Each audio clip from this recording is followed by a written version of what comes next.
रूहानी ताकतें हमारे आसपास हमेशा मंडराती रहती हैं। उनकी एक अलग ही दुनिया होती है जो वास्तविकता में तो दिखाई नहीं देती, लेकिन कुछ घटनाओं से महसूस जरूर होने लगती है।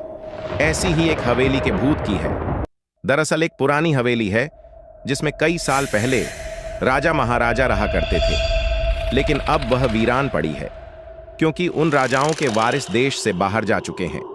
हवेली की हालत जर्जर हो चुकी है। अब उसे मरम्मत की जरूरत है।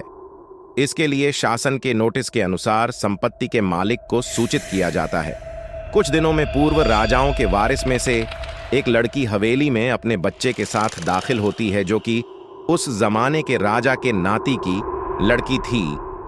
उसका नाम उर्मिला थास। उसके पति की कार एक्सीडेंट में मौत हो चुकी थी। अब वह विधवा हो चुकी है, लेकिन उसके पास उसका एक बेटा है जो 8 वर्ष का है और वह भी अपनी मां के साथ हवेली आया है। हवेली बहुत विशाल थी, इसलिए उसकी साफ सफाई के लिए कई मजदूर बुलाया गए, जिन्हें चप्पे चप्पे की सफाई करने का ठेका दिया गया। किसी को नहीं पता कि हवेली के कोने कोने में कितने खूनी रहस्य छुपे हुए हैं। उर्मिला के आने के बाद हवेली की हवा रूहानी होने लगती है। ऐसा लग रहा था मानो कोई वर्षों से इंतजार कर रहा था इस हवेली के वारिस का। इमेज एक रात उर्मिला अपने कमरे में अपने बच्चे के साथ सो रही होती है। अचानक उसके खिड़की से एक पक्षी टकराकर मर जाता है। यह घटना अपने आप में असामान्य थी।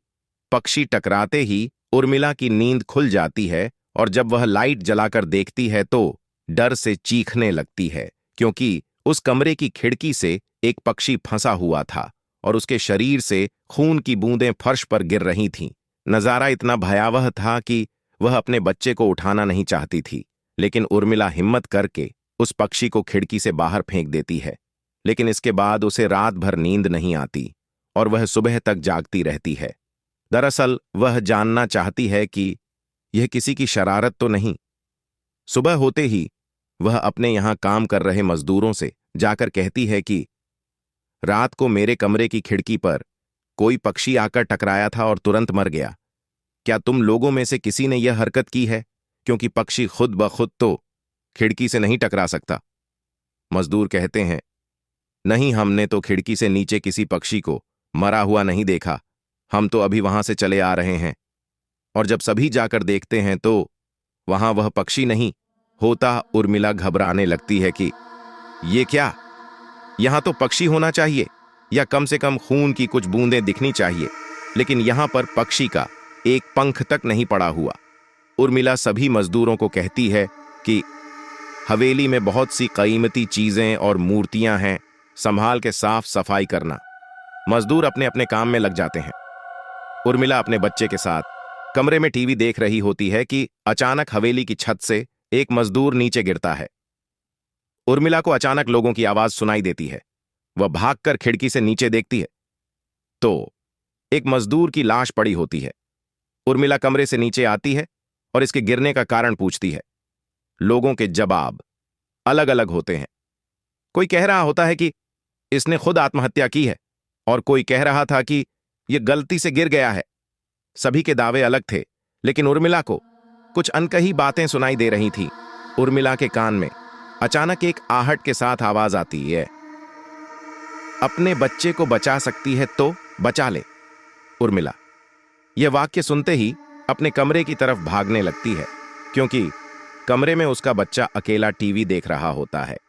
जैसे ही उर्मिला कमरे में पहुंचती है तो उसका बेटा खिड़की से कूदने वाला ही होता है कि उर्मिला उसका पैर पकड़ लेती है और वह खिड़की से लटक जाता है। उर्मिला पूरी ताकत से उसे ऊपर खींचती है, लेकिन बच्चा फिर भी कूदने की जिद कर रहा होता है।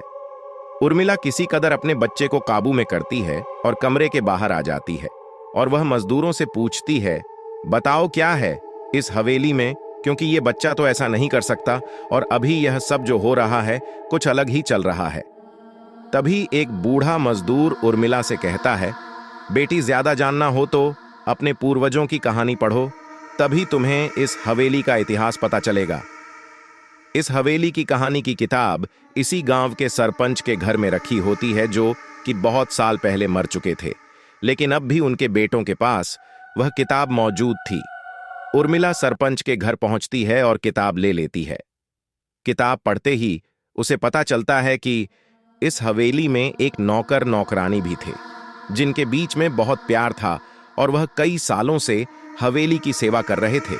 लेकिन एक बार रानी के शाही गहने चोरी हो गए और उसके शंका में राजा ने नौकरानी को चोरी की सजा दी और उसे जिंदा दफना दिया गया। उसके गम में उसके पति ने भी अपनी जान दे दी और उसके 1 महीने बाद ही उस राजा ने अपनी ही तलवार अपने गले में घुसेड़ कर आत्महत्या कर ली। उसके बाद छोटे मोटे हादसे हवेली में होने लगे, जिस वजह से यह हवेली हमेशा के लिए बंद कर दी गई। कई सालों के बाद वहां कोई आया है, जिससे वहां रहने वाली आत्माओं को मौका मिल गया फिर से बदला लेने का।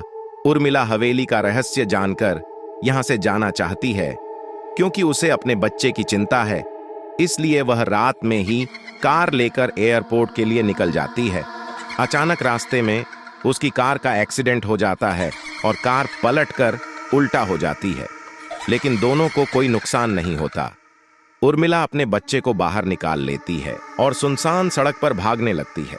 रास्ते में उसे एक कार आते दिखाई देती है और कार रोकने के लिए उर्मिला सड़क के बीच में खड़ी हो जाती है और अपनी मदद के लिए चिल्लाने लगती है। तभी अचानक कार वाला आकर कार का ब्रेक लगा देता है। उर्मिला पास जाकर देखती है तो उसकी हिम्मत बढ़ जाती है, क्योंकि यह एक पुलिस ऑफिसर होता है। उर्मिला हड़बड़ाहट में उसे अपनी बात कहती है और रोने लगती है। पुलिस ऑफिसर उन्हें अपनी गाड़ी में बैठने को कहते हैं और रोड में जाने लगते हैं। रास्ते में एक बूढ़ा सड़क पर जा रहा होता है और इनकी कार के सामने आते ही रोड पर गिर जाता है। पुलिस ऑफिसर गाड़ी से उतरकर उस व्यक्ति को देखते हैं। बूढ़ा व्यक्ति बेहोश हो चुका था। पुलिस ऑफिसर उसे गोद में उठाकर अपनी गाड़ी में पीछे बैठा देता है और अस्पताल के लिए चलने लगते हैं। अचानक उस बूढ़े व्यक्ति का हाथ पीछे से पुलिस ऑफिसर की गर्दन तक पहुंच जाता है। पुलिस ऑफिसर छटपटाने लगते हैं और अचानक गाड़ी का ब्रेक लगा देते हैं। गाड़ी की स्पीड कम होने की वजह से कार वहीं खड़ी हो जाती है और ऑफिसर अपनी गन निकालकर बूढ़े की तरफ निशाना लगाकर गोली चला देता है। बूढ़े की सर में गोली लगने से भी उसकी जान नहीं जाती है। महिला और पुलिस ऑफिसर दोनों समझ चुके थे कि यह कोई भूत है। भूत को देखते ही उर्मिला अपने बच्चों को लेकर बाहर निकल जाती है और इसी बीच पुलिस ऑफिसर भूत की पकड़ से अपने आप को छुड़ाने में कामयाब हो जाते हैं।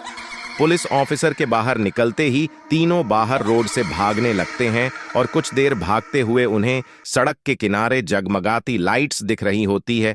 पुलिस ऑफिसर उर्मिला से कहते हैं कि मैडम, ये एयरपोर्ट है, जल्दी चलिए। उर्मिला अपने बच्चों को लेकर एयरपोर्ट के अंदर पहुंच जाती है। एयरपोर्ट पहुंचते ही उर्मिला की जान में जान आ जाती है, क्योंकि पुलिस ऑफिसर की बहादुरी की वजह से उसके बच्चे की जान बच गई थी। लेकिन हवेली में भूतिया ताकतों का आधिपत्य अभी तक बना है।